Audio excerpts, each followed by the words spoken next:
Hey, this is a quick comment on the concept of cultural Marxism. Oh man, this is a really big one. So, if you were to Google the term cultural Marxism, you're going to get most likely a couple of pages of articles where left wingers are describing cultural Marxism as an alt-right conspiracy theory. Indeed.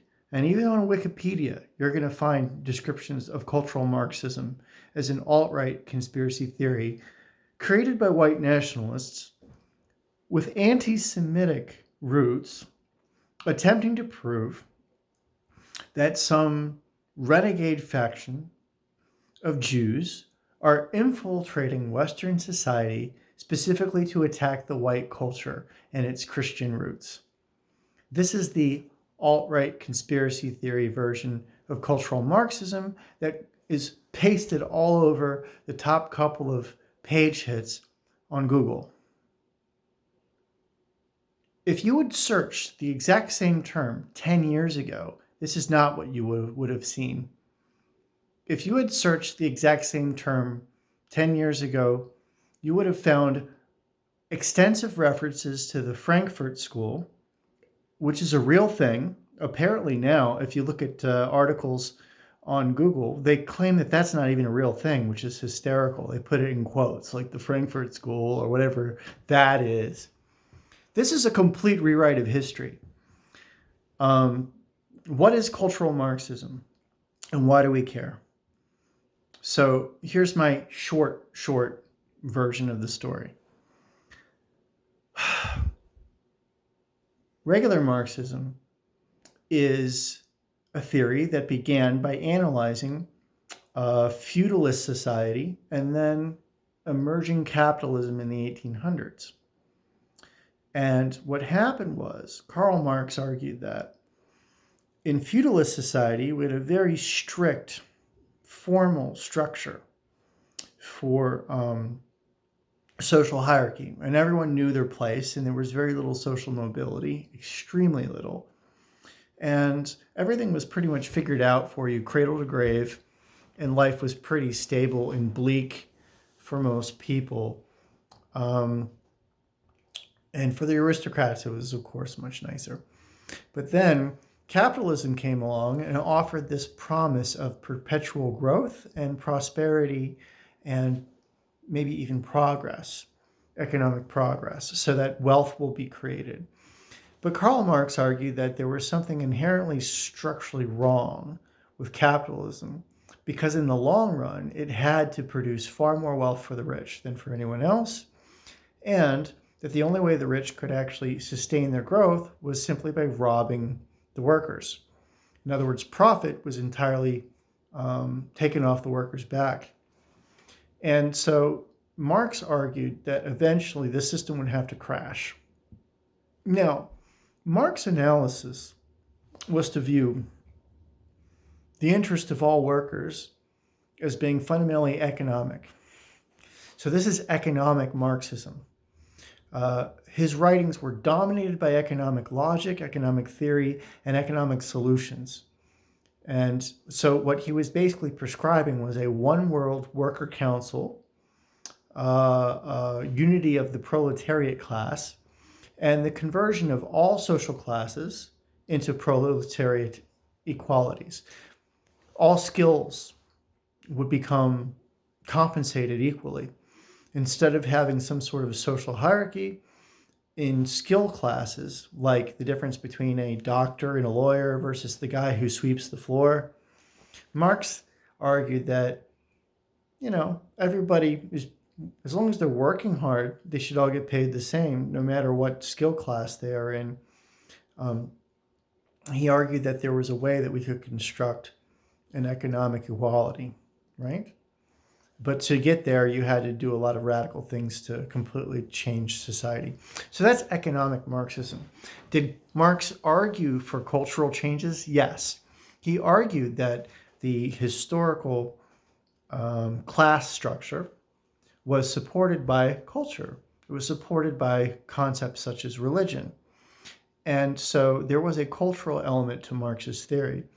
But predominantly what he argued was that once you abolish bourgeois culture and you rip out all of the cultural institutions that support class hierarchies and worker stratification by subclass, then he argued that there wouldn't really be any need for identities of any other kind. And indeed, Marx's friends, such as Engels, were eager to see genders and even races and cultures all be leveled, because all of it was bourgeois, right? So the Marxists in general had a cultural mission, but it was secondary to the economic mission. In addition, a lot of people like to point out that Karl Marx was racist, and he didn't think that black people were ever going to be part of his international proletariat culture. He was skeptical. He was predominantly talking about white people, although he also had a problem with Jews. He didn't think that Jews were really ever going to go for his theory, although he himself had some Jewish background, and so did other people who were in his movement. He was skeptical that Jewish culture would ever be able to accept the principles. So in other words, he did exclude very large chunks of people culturally. But this was not because he thought it was truly impossible. It was because he didn't see any immediate or short-run way to deal with these things. And he was perfectly willing to just mass murder people who stood in the way of the future. And this is why some of the aggressive Marxists like Joseph Stalin was perfectly willing to mass murder anyone who stood in the way, because that was part of Marxist culture. You know, those people are evil, and if they won't come to our side, then just kill them. So there was always a cultural as well component, but he was predominantly concerned about class structure, class hierarchy, and economic solutions to those problems. Now, here's the thing. After the rise of Russia and World War II and the observance of the behaviors of National Socialism, there was a bunch of intellectuals in Europe, not just a tiny little group of Frankfurt scholars, but a bunch of intellectuals in Europe who were very concerned with all of modernity, all of it. In other words, they were concerned not only with capitalism, but also with communism. They were concerned that the hyper-rationality, the materialism, and the cold, calculating nature of both capitalism and communism could easily be corrupted, and that it was extremely difficult, using any known methods at that point, to develop a society that would be able to prevent a World War III. They saw what Russia had become, and they saw what China was going to become, and they saw what a variety of different socialist systems had become, and they realized that you couldn't just create a better society by calling yourself Marxist and by rushing towards some propagandist arguments of equality or this or that, the other. In other words, you can lie through your teeth no matter what it is you're trying to achieve. Marxists can lie through their teeth. Capitalists can lie through their teeth. The Pope lies through their teeth. You know, that's basically the general critique, is that anyone can lie to you about anything. And so you can never take anyone's claims of being the good guys at face value, no matter who they are. So the French in particular got ultimately skeptic of grand narratives and the idea that there was some particular chosen social system that was inevitable and that it was going to solve human problems. That being that no matter what social system you were to put in place, you put bad people in the system and you're going to have bad results. And that, a large part of it was human failure. So anyway, you have these like really cynical thinkers in France and other places And they're looking for some next thing past just mere traditional Marxism and capitalism. And this is where the Frankfurt School comes in a big way.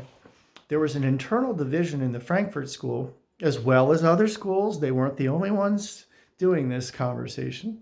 There were internal divisions about which direction to go. Communism, capitalism, socialism, or some other thing. And in walks Herbert Marcuse. And Marcuse says, you know what, we need to take Freud into this equation. We need to analyze human psychology. It's not enough to talk about it from a social system perspective. Marx really didn't understand human beings. That was the main problem. He didn't know psychology. Psychology really wasn't a field when Marx was writing. Psychology evolved around the time of Marx's death. So he wasn't around to see it. So many people said psychology is the new way that we're going to understand the future of humanity. That's going to be our replacement for bourgeois culture. And Freud was the first hope for the Europeans who were looking for some new way of thinking. And Herbert Marcuse decided that the new world needed to have two kinds of liberation, not just oppression. He argued that trying to liberate people from oppression was unlikely to be successful if they had not been liberated from their internal struggles psychologically. And that was repression. Freud had argued that modern society and the Victorian age and high culture and high civilization had major flaws, partially because the only way to attain those things was to brutally condition ourselves to fit in to those standards. We kind of forgot our animal nature. We had to repress our id. We had to repress our childhood. We had to repress our individuality. And we needed to replace that with all this cultural dross. And it was very complex stuff. You had to learn how to be polite, how to talk to people, what the cultural rules were, and how to, most importantly, push your real self down as deeply as possible so that your animal nature doesn't rise up. That was repression. And so repression wasn't all bad, according to Freud, because he said if you didn't have any repression at all, you'd be a wild monkey. But if you have too much repression, you go crazy. You start having psychological issues from holding yourself back. You repress your sexuality, you repress your freedom of speech, you repress your true beliefs, your impulses, your desires, your visions, your dreams, your innovations, your creativity. You can repress all sorts of things. So Freud argued that there was a very delicate balance between being repressed and being liberated.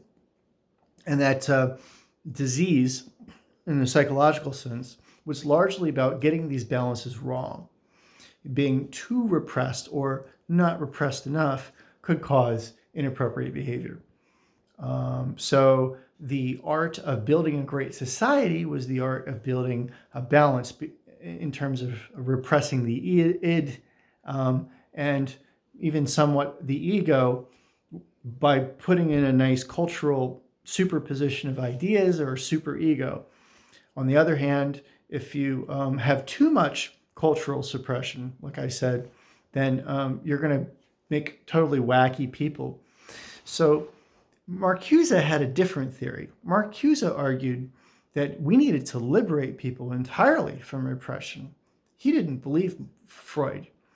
He thought that, Marx wanted to radically liberate people from oppression. And he said that if we also radically liberate people from repression, that we would be truly happy. That would be the utopian society. And so he argued that would be our new goal, would be a steady march towards no oppression and no repression. Now, what this meant was total sexual liberation. This was the 1960s when this idea was taking shape. What that means was that basically there was no such thing as a sexual crime or sin. Not only was homosexuality permitted, but you might also start arguing that, BDSM is permitted, sadomasochism is permitted. But there's no real true limit here. There was no way to prove, let's say, for example, that consenting adults were necessary. In fact, in Herbert Marcuse's perspective, it may be that even incest taboos would be no longer a problem, or bestiality, or so on and so forth, because all of those were still built around bourgeois ideas of religion and, sin. And it may be that there are no true limits to sin in Herbert Marcuse's world, as long as you could argue that the sin that you are committing was not actually causing oppression. In other words, as long as the sins were entered in voluntarily. And voluntarism ended up becoming a huge part of feminist philosophy. And Marcuse saw himself as a true feminist by basically saying all these issues of voluntary interactions are part of the Marxist oppression narrative. So liberate the oppressive structures and interpersonal relationships, and you can do anything you want. There are no more sins. Doesn't this sound nice? Well, so along comes all these left-wing writers who then, even though Herbert Marcuse has literally laid out a program for destroying Western society. He says it himself. It's obsolete. It's time to destroy it. He literally lays out a program that says, this is the new society. We're going to destroy the entire Western tradition. We're going to destroy all sorts of religion, God, sin, and virtue no longer is relevant. There's no relevance to virtue in his system. All those things go out. So remember this. There's no, in this new world order, there's no such thing as a sin. Okay? That means there's no such thing as a conscience either. Conscience is irrelevant, right? Because you're not repressed anymore. You are a direct animal of experience. Okay? So then these left-wingers come along and start trying to gaslight anybody who claims that this is what he said. They start saying, oh, well, you must be a white nationalist if you're trying to defend bourgeois culture against the revolution, because, you must be anti-Semitic because you pointed out that these people are mostly Jewish. And by the way, these are not actual practicing Jews. These are Jews who are atheists and have left their religion and left their culture. Well, the fact of the matter is, saying that it's anti-Semitic is kind of silly because these are not Jews anymore. I mean, these are ex-Jews, right? So let's debunk the whole conspiracy theory that anybody who has a problem with Marcuse and the Frankfurt School is anti-Semitic. Is anti-Semitic. That's bullshit. A lot of the people who have a problem with it are Orthodox Jews. Okay? Orthodox Jews are not fond of this. Okay? So it ain't anti-Semitic. There's a difference between a left-wing Jew and a traditional Jew. Okay? You can be pro-Judaism and actually be a person of the book and be against cultural Marxism. So here, cultural Marxism begins with Marcuse's premises. Remember this. It is a society where economics is a secondary condition. The primary condition in the Marcuse perspective is the Cultural Revolution that began in the 1960s. And the argument was that once the Cultural Revolution begins, then we can transform humanity into new kinds of individuals who would then be ready to create the kind of Marxism which would not recreate Mao and Stalin and Lenin and all those early authoritarian modernists. In other words, The new kind of Marxism that would be successful would be postmodernist. Okay? All these people who try to drive a wedge between postmodernism and Marxism and say they're two completely different things are liars. They're either liars or misinformed. All of the first generation postmodernists were all Marxists. All of them.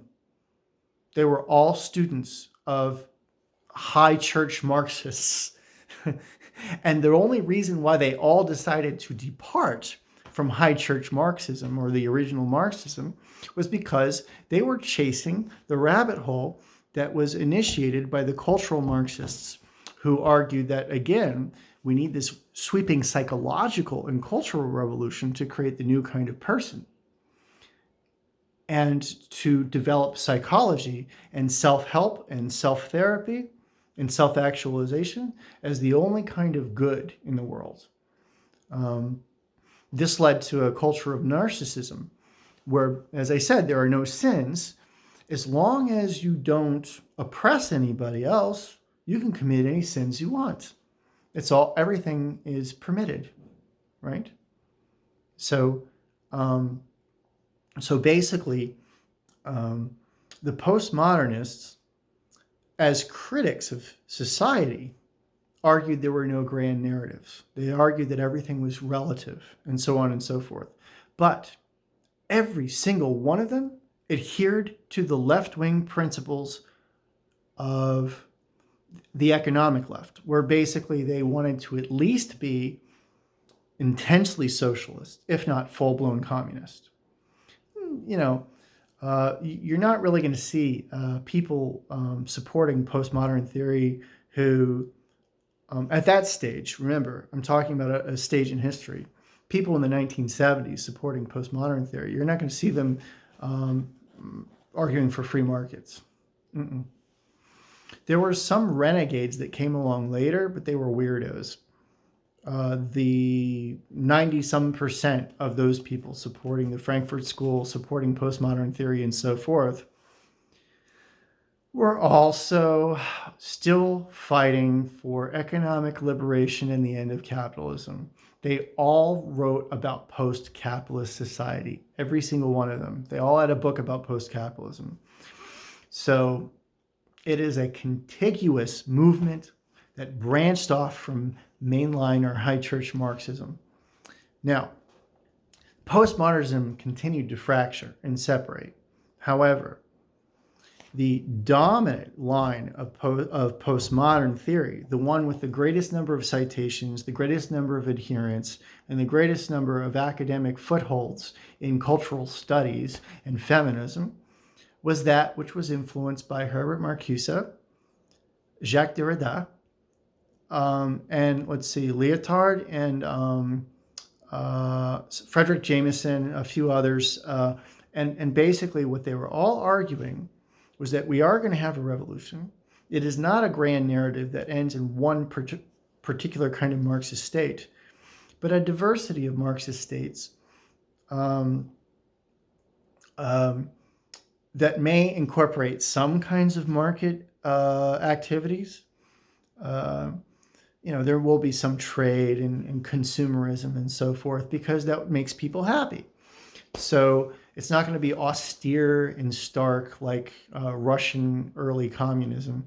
There will be a consumerist element to it to make people happy. But it will be a culture of narcissism where each individual person gets to develop their own sense of reality, and they don't need to succumb to anyone else's sense of reality, and they express that reality by expressing their individuality. However, their individuality cannot include any bourgeois cultural concepts, and the only people who are allowed to possess an in-group identity that involves ethnicity or race or so forth are those who are part of the oppressed category. When the oppressed people have liberated their categories, they too must annihilate them. So the original argument was you only get to be black until black is no longer bad, right? So the only purpose of having an in-group identity that was smaller than the Marxist, comrade identity was so that you could fight for your liberation. But once that liberation was achieved, those identities would also have to go because they would have too much power. You would put you on the wrong side of equality. This is the reason why we're trying to smash any power categories that keep lingering. So anyway, there's a lot of confusion among these people about exactly how it's all going to go down, who's going to win, and who the good guys and the bad guys are.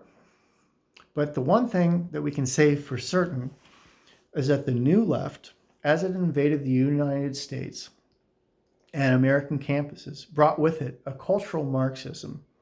And that cultural Marxism, again, was all about creating the new culture, the new individual, and someone who would be a perpetual revolutionary, trying to bring about a new world order, a new cultural order. And economics was a secondary issue.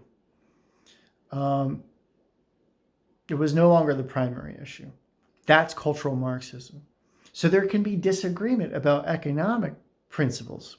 You can have Hillary Clinton basically saying, well, I'm a neoliberal. But as long as she's committed to the cultural aspects of Marxist revolution, which is the complete leveling of all power categories, then she can be part of the movement. That's the reason why cultural concepts took primacy. Of course, there's some internal contradictions because Hillary Clinton has some repressive behaviors. She's not necessarily the liberated type in the full sense. Ironically, Bill Clinton's more liberated than she is.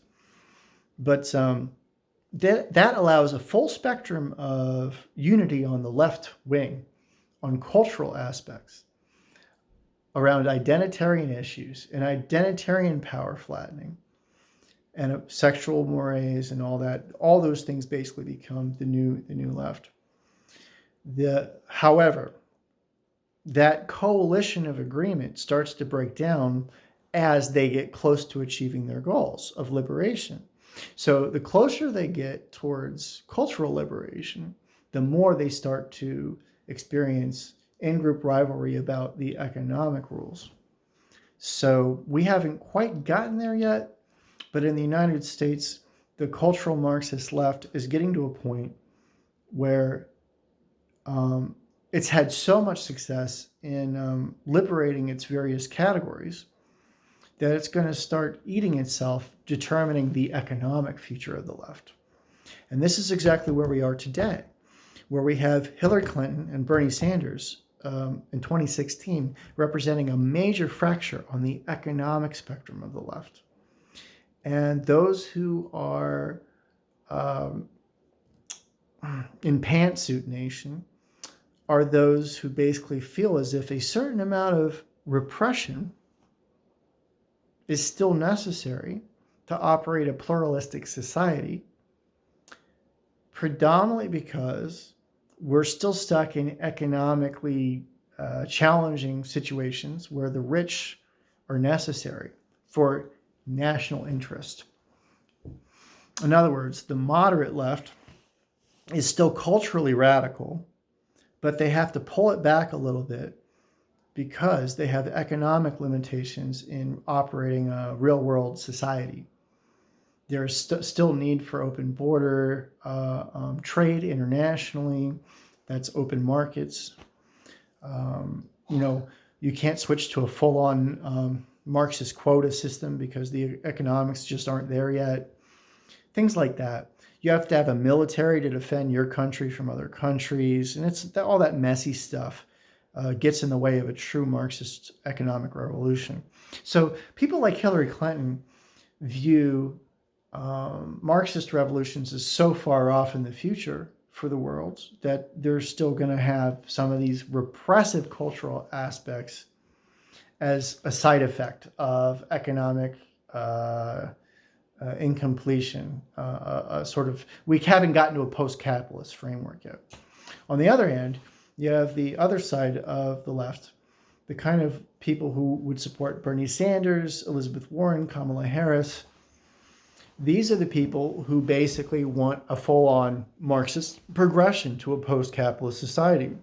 Basically, they want to be progressing towards a fully automated luxury communism, a lot like Logan's Run, where everything's taken care of for you. You basically are living in a virtual world, a fun house simulated, and all the hard stuff is done by machines. And everything's free. We have tiny amounts of personal income for fun, but that doesn't matter because when you have all this free digital entertainment, we can simulate a fun society. And perfectly liberated, free porn, free drugs, free everything. It's all fine. You can choose to kill yourself by whatever hedonistic pleasure you wish because there are no sins, especially not those kinds of victimless crimes, But we need to take care of all the serious stuff by leveling everybody and giving it away all for free. Free healthcare, free education, all this good stuff.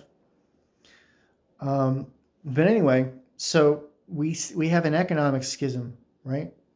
And this is the reason why cultural Marxism is so powerful, is because it's something that you can promote without having to get to the messy details of the economics. So that's where we are today. And intersectional theory is basically the what I call the full-on idiot version of cultural Marxism that views all power identities as racist, sexist, homophobic bigots. So just by being a white man and by owning that identity in any way, shape, or form, you're a problem. So the only way that you can forgive yourself of being a white man is to disavow yourself of your very category. However, if you're a black woman, it's the exact opposite. That's a power category. So you have every right to use your power category against the white man. You know what I mean? And until those categories don't have power differences, you're supposed to keep exploiting that power. All right. So that's intersectionality. It's basically a reverse great chain of being, where you basically take the old school racists, bourgeois chain of being and invert it. Yes, it is cultural Marxism because it still falls along the same line that oppression and repression are both things that we're trying to get rid of in the long run. Now, what are the alternatives? So, I'm running out of time. This is getting much longer than I intended. But basically, the simple answer is we can't go back to classical conservative thought because it really does have problems with excluding people. It really does have superiority complexes with certain groups feeling that they're innately better than other people and that they deserve privilege. So that's not going to work. But there's been a resurgence in libertarian and classical liberal thought as an alternative approach because the argument is the main variables that you're trying to fix in humanity are different. If you're from my perspective, you don't think that oppression and repression are things that you need to radically destroy. There is a balance that basically there's a certain amount of repression that is healthy for you so that you can be a functioning adult. And that an overindulgence in your own desires is actually wounding to your ability to be a virtuous person. So moderation is important. There's no such thing as moderation in Marxism, and you won't see it anywhere.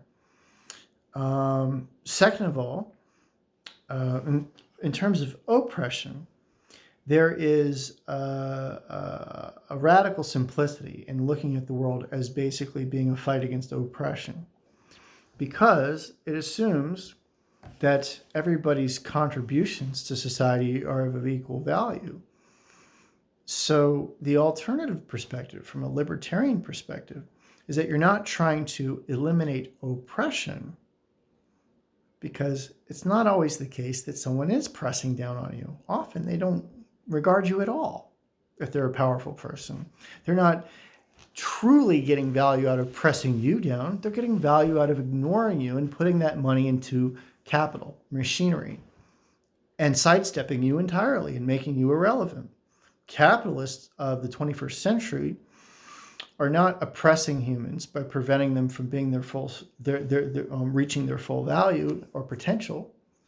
They're taking that very same money and simply putting it into capital, artificial intelligence, robots, and so forth, and just making you irrelevant to their work equation. So they're taking away the means of production from you by simply not investing in labor at all. Now, the weird thing is that Marxists tend to try to support a world like that. It's bizarre. They tend to try to make the machines work for us collectively. But it's not really how it would turn out, because if we're in this pleasure dome simulated by machines, we're fully dependent on them. They are our masters, and they're simply rewarding us with positive reinforcement instead of negative. But it's every bit of a prison, because it's basically like putting a rat in a cage and letting it press a button to distribute methamphetamine to the rat hundreds of times until the rat eventually dies. And the rat thinks they're happy while they're in that cage hitting the button. Well, that's really what a post-oppression society looks like.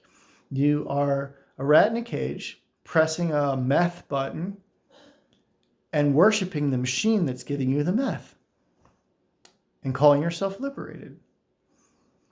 However, we don't want to be a Luddite either. So the other alternative is to think about society as an opportunity to be liberated through technology, to have ownership of technology, to have technology be radically distributed, the means of production to be distributed to, which is not the same thing as to being centralized and dependent with one communist party, one socialist party.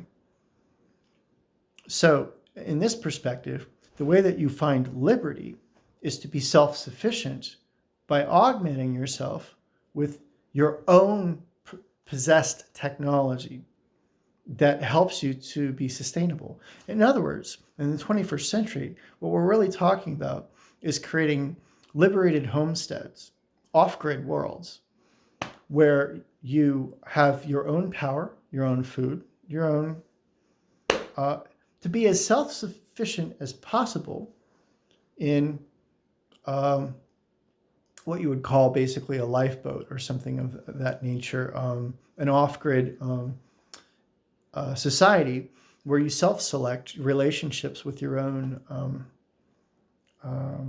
community, to not be dependent on a Marxist state and to not be dependent on a capitalist state. In other words, the post-capitalist state is a new communal localism where you have no dependency at all on authoritarian systems. Now, this is not the same thing as the classic right-wing libertarianism where it's all about my Bible, my gun, and my flag. That's kind of stupid. What it's about is having my own farm, basically, a self-sustainable lifestyle, or as close as you can get to it. But even if you do trade, you're trading in very small quantities compared to being dependent on the kind of trade system we have today. So again, let me repeat, you're looking for a psychological balance between not just a matter of being repressed or not, but about being well-rounded as a human being, to being virtuous, to having a well-rounded set of emotional and moral positions, to being as educated as you can possibly be without it being frivolous education, and to being as self-sufficient as possible in your own little niche in the world, without being dependent on power structures that create either a capitalist or a communist mega society. And the argument is that it's entirely possible to be opposed to cultural Marxism and to not be a freaking alt-righter and to not have any racist, sexist, homophobic attitudes. And it's entirely possible to be opposed to the radical obliteration of repression and also not be a bigot. Okay? Just because I'm opposed to the radical obliteration of sin and repression, that doesn't mean I actually am conservative. What it means is that I admire a virtuous gay person over a frivolous gay person. It's true. I admire a virtuous trans person over a frivolous trans person. And how do I define that virtue? I don't define it by party politics. I define it by strength of character, by the ability to act kindly, interpersonally, and the ability to put true, deep, meaningful human relationships above party politics, massive organizations, states, nations, and identity groups. And the way that you do that is that you allow individuals to become complex rather than dumbing them down to simple factions. And those people, those are the good people. Because those are the people who fully actualize themselves rather than chasing the heroin cheese. And those are the people who sought a true kind of liberty rather than to be a rat in a cage with meth. But the problem is that the left wing wants to gaslight anybody who seeks these sort of higher ideals, and they want to paint them out to be far right wing, alt right, or whatever. Okay, that's crazy. What you're basically doing is you're dividing the world into two extremes: the far left, the far right, and anyone in between is irrelevant. And what I'm doing is I'm flipping that. What I'm arguing is that the far left and the far right are irrelevant, and the only thing that makes any sense is focusing on those of us in the middle who are looking for a virtuous society based around virtuous individuals that are largely economically and culturally independent, but coherent and able to self-select into coherent groups of people who are well-rounded and balanced. Balance should be the new postcapitalism. And in short, that's why I refer to that as radical centrism. The middle path, the true balance between oppression, repression, morality, individuality, group, so forth. That's what we're looking for. Long story short, cultural Marxism is a real thing. It's not some conspiracy theory dreamed up by right-wingers. There are actual social movements that are trying to obliterate society as we know it and replace it with some weird post-human gobbledygook that has a never-ending thirst for power. So I hope this was useful, and I'm going to look at a way to reduce this argument into only 5-10 minutes if possible. Thank you.